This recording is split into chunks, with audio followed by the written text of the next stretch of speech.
Diamond Harbour Lok Sabha কেন্দ্রে শ্রী অভিষেক বন্দ্যোপাধ্যায় শুরু করেছিলেন সেবাশ্রয় স্বাস্থ্য শিবির। সেবাশ্রয় এই যে আমাদের প্রকল্প আজকে আমরা শুরু করলাম, যেখানে আমরা ডায়মন্ড হারবার লোকসভা কেন্দ্রের বিস্তীর্ণ এলাকা জুড়ে আগামী ৭৫ দিন ধরে স্বাস্থ্য শিবির আমরা আয়োজন করেছি। টানা ৭৫ দিন ১২ লক্ষ মানুষকে বিনামূল্যে উন্নত মানের চিকিৎসা পৌঁছে দিয়েছেন প্রিয় সাংসদ।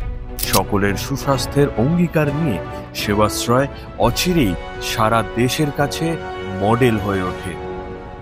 আমি শেষ রক্তবিন্দু পর্যন্ত ডায়মন্ড হারবার লোকসভার প্রত্যেকটা মায়েদের ভাইদের কাছে সেবাশ্রয়, কল্পতরু, শ্রদ্ধার্ঘ্যর মতো কর্মসূচি করে তাদের পাশে দাঁড়িয়ে তাদের ভালোবাসার ঋণ পরিশোধ করা।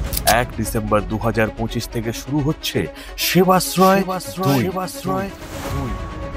২২ জানুয়ারি ২০২৬ পর্যন্ত ডায়মন্ড হারবার জুড়ে চলবে এই শিবিরগুলি।